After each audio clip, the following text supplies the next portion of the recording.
Ousmane Diagana, bonjour. Bonjour. Depuis l'arrivée de Donald Trump à la Maison-Blanche, la Banque mondiale affirme que l'incertitude obscurcit l'horizon. Qu'est-ce qui vous inquiète le plus pour l'Afrique de l'Ouest et l'Afrique centrale? Est-ce que c'est la hausse des droits de douane? Est-ce que c'est la suspension de l'aide au développement? Mais il est vrai que les dynamiques politiques qu'on observe à travers le monde et les tensions sur le plan géopolitique impactent sur la mobilisation de l'assistance financière pour les pays qui en ont le plus besoin. Et bien entendu, beaucoup de ces pays sont en Afrique de l'Ouest. Il est clair que, par conséquent, si l'assistance financière diminue, la capacité de faire en sorte que les populations puissent avoir accès à des meilleurs services et que les pays se développent devient problématique. Mais il ne faut pas regarder ces problèmes-là uniquement du point de vue des tensions, mais également parfois des opportunités qui peuvent en découler et travailler donc avec les pays pour que, malgré la complexité du moment, des solutions de développement beaucoup plus effectives puissent être mises en place. C'est à cela que la Banque mondiale s'attelle. C'est sur ces aspects-là qu'elle travaille avec tous les pays. Alors vous dites que l'assistance financière va diminuer. Pour cette année et l'an prochain,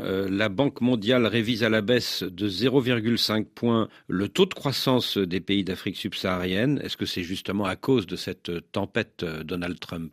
Vous savez, les chocs exogènes divers qui se sont cumulés sur ces dernières années, leurs effets n'ont pas totalement disparu. Il est clair également aussi que lorsqu'on parle d'une diminution de la croissance, ça varie d'un pays à un autre. Il y a des pays, grâce aux réformes importantes qui ont été conduites récemment, qui ont vu leur taux de croissance augmenter. On peut donner le cas du Nigeria, on peut donner le cas des pays comme la Côte d'Ivoire qui, sur ces 6-7 dernières années, ont mis en place des réformes robustes qui voient également leur niveau de croissance augmenter. Par contre, il y a d'autres pays, effectivement, où ça stagne. Je crois que le plus important, c'est de faire en sorte qu'au-delà du taux de croissance, que cette croissance-là soit inclusive, qu'elle soit durable et qu'elle soit surtout créatrice d'emplois. Et la question de la création de l'emploi est la question centrale aujourd'hui pour la Banque mondiale. Tout ce que nous faisons aujourd'hui avec les différents pays consiste à créer les conditions pour qu'un maximum de populations, surtout les jeunes et les femmes, puissent avoir accès à un emploi décent qui permet aux populations de vivre de manière digne et en même temps d'investir dans leurs économies pour que justement à travers un cercle vertueux, la croissance se maintienne de façon constante. Alors vous soulignez les bonnes performances économiques au Nigeria et en Côte d'Ivoire, mais d'après votre dernier rapport, je crois qu'il y a d'autres pays qui tirent leur épingle du jeu dans votre zone, le Sénégal, la Guinée-Conakry, le Bénin, le Niger, avec des taux de croissance supérieurs à 6% cette année, c'est ça? Exactement. Je n'ai cité que 2 pays, mais en Afrique de l'Ouest, beaucoup de pays sont engagés résolument dans des réformes appropriées et qui produisent des résultats. On voit le développement des infrastructures, une classe moyenne qui se développe grâce aussi au dynamisme du secteur privé et il faut maintenir cet élan-là. Et notre approche aujourd'hui au niveau de la Banque mondiale, c'est de faire en sorte qu'on continue à renforcer les fondations. Il y a le financement des secteurs qui sont cruciaux, c'est-à-dire investir dans les infrastructures, investir dans l'agriculture et la transformation des produits agricoles, investir sur le capital humain. Et je pense que les pays que vous avez cités, parmi d'autres encore, sont ceux-là qui sont en train justement d'être sur cette voie. Alors le paradoxe, Ousmane Diagana, c'est que le Bénin et le Niger affichent de bons taux de croissance alors que la frontière entre ces deux pays est fermée depuis près de 2 ans. Comment expliquez-vous ça? Est-ce à cause de la contrebande peut-être? Le Bénin et le Niger ont aussi des structures économiques et en même temps, pour ce qui concerne le Niger par exemple, un potentiel énorme que s'agisse dans le domaine des extractifs, le pétrole et les mines et l'agriculture et l'élevage également, qui font que bien sûr le niveau de croissance a pu augmenter grâce à ces ressources naturelles. Le Bénin, bien entendu, est un pays réformateur qui a fait de la réforme véritablement une pierre angulaire dans tout ce qu'il fait et également sa proximité géographique avec le Nigeria permet, en combinant l'effort sur les réformes et le potentiel de services qu'il peut véritablement offrir à des pays comme le Nigeria mais également à d'autres pays riverains, de maintenir justement ou arriver à cette performance que vous soulevez. Mais la frontière fermée depuis 2 ans, ça n'impacte pas? Oui, tout à fait. Je crois que l'idéal, bien entendu, c'est d'avoir des frontières ouvertes pour permettre un transfert et des échanges continus entre des pays qui ont tellement de choses en commun. Et donc, pour le Niger, nous avons dans notre portefeuille un grand programme de l'élevage et de l'agriculture que nous finançons. Nous allons amener à notre conseil d'administration dans les prochains jours un financement qui concerne la réhabilitation de la route Maradi-Zender. C'est une zone de production extrêmement importante pour le Niger. Pour le Bénin également, nous investissons énormément dans le domaine des infrastructures, dans le domaine du capital humain pour le pays. En Afrique subsaharienne, on sait que la Banque mondiale est l'une des principales sources de financement. En 2020, la Banque mondiale a mobilisé 38 milliards de dollars pour les 22 pays de votre zone. En 2023, grâce à votre action, Ousmane Diagana, elle est passée à 53 milliards de dollars. Aujourd'hui, on en est où ? Oui, on est presque à 58 milliards de dollars pour les 22 pays de l'Afrique occidentale et l'Afrique centrale. Mais je pense une fois de plus, au-delà du nombre, c'est les secteurs d'intervention qui importent et la façon dont nous mobilisons ces ressources pour les pays. Les secteurs d'intervention, je vous ai donné déjà un aperçu, c'est vraiment le développement du capital humain, c'est l'accès à l'électricité, c'est l'utilisation du potentiel agricole pour créer des emplois, lutter contre l'insécurité alimentaire, c'est le financement des infrastructures.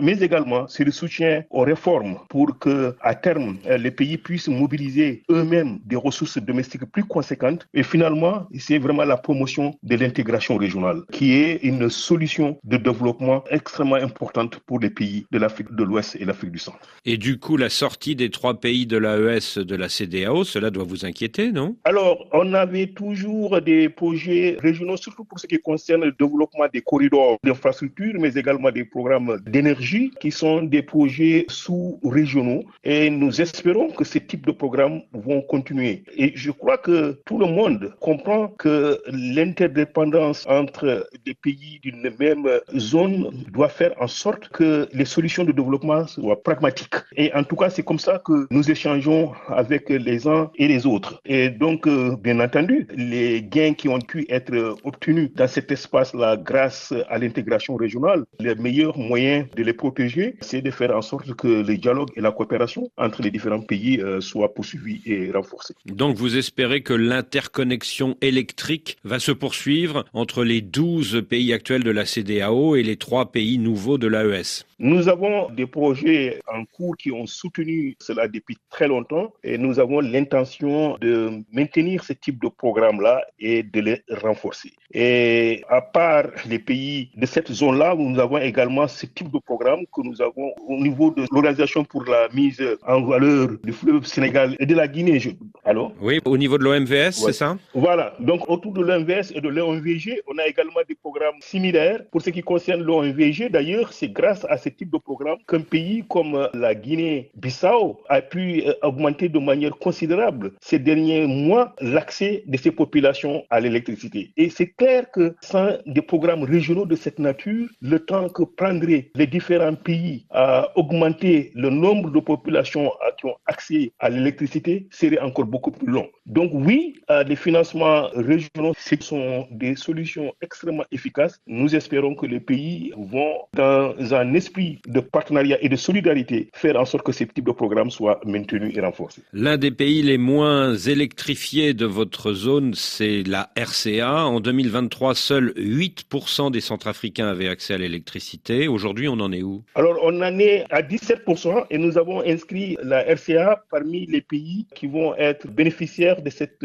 initiative que la Banque mondiale et la Banque africaine ont lancée, qu'on appelle Mission 300, pour accélérer le rythme d'électrification dans les pays. Mission 300 pour 300 millions d'Africains ayant accès à l'électricité. Il y a 18 mois, Ousmane Diagana, sur RFI et dans Jeune Afrique, vous vous félicitiez que près de 40% des financements de la Banque mondiale dans votre zone soient consacrés à la lutte contre le changement climatique. Mais il y a quelques jours, les Américains, qui sont votre premier contributeur, ont dit que vous deviez vous concentrer sur votre mission première, les grands équilibres macroéconomiques, et que vous deviez lever le pied sur les financements financement climatique.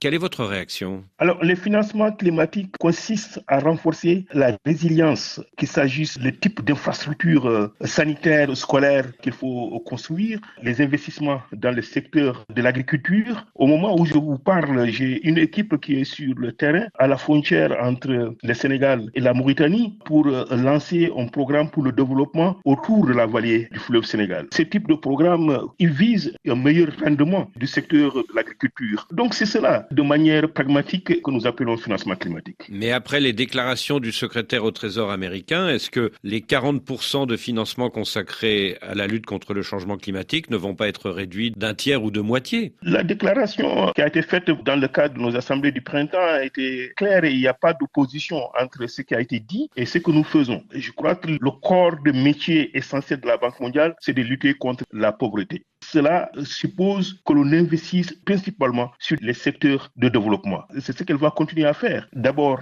à travers des dons. Plus de 20% des financements qui sont mobilisés pour ces pays, c'est des dons. Ou bien à travers des financements concessionnels, c'est-à-dire remboursables sur 40 ans et avec 0% d'intérêt. L'élection du nouveau président de la BAD, la Banque africaine de développement, c'est à la fin de ce mois, c'est à Abidjan. Quel est l'enjeu de cette élection à vos yeux? La Banque africaine de développement est une institution financière de développement comme la Banque mondiale et qui est un partenaire clé de la Banque mondiale, mais surtout, de mon point de vue, l'institution qui a le potentiel et les moyens, surtout en termes de ressources humaines adéquats pour soutenir et accompagner le développement de l'Afrique. Et bien entendu, la Banque mondiale a un partenariat de très longue date avec la Banque africaine de développement et nous souhaitons que cette élection aboutisse au choix d'un président pour que le partenariat que nous avons ensemble puisse se renforcer davantage au profit du développement de l'Afrique.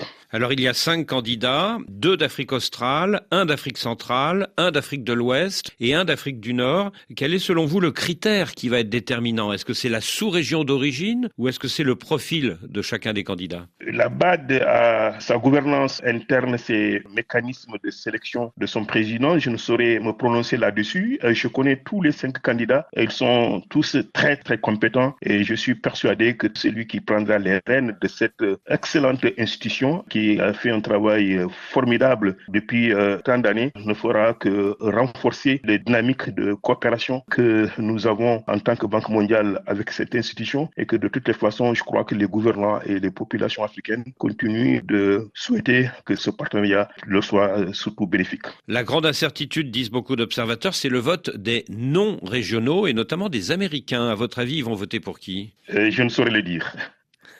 Mais ils ont choisi leur candidat déjà, non? Je ne sais pas. Dernière question, monsieur le vice-président. Je reviens sur le Niger où vous avez repris vos décaissements il y a 1 an. Le problème, c'est qu'un certain nombre de projets que soutenait la Banque mondiale avant le coup d'État de 2023 sont aujourd'hui suspendus par les nouvelles autorités. Je pense par exemple aux projets filets sociaux à Zinder et à Maradi. Plusieurs centaines de Nigériens et de Nigériennes se retrouvent aujourd'hui sans ressources, sans même la moindre indemnisation. Qu'est-ce qui peut être fait pour ces personnes? Nous n'avons pas connaissance dans quelques programmes qui soient suspendus au Niger. Nous avons bien entendu, et ça c'est conformément à nos procédures, à un moment donné fait une pause pour une évaluation du contexte de mise en œuvre de nos programmes. Depuis, nous avons repris. Et nous avons également connaissance, et ceci également n'est pas spécifique au Niger, d'une nécessité de réaligner, si vous voulez, les programmes pour faire en sorte qu'ils soient les plus impactants que possible. Nous n'avons pas arrêté et le gouvernement du Niger n'a pas non plus arrêté depuis que nous avons repris les décaissements en quelques pauses.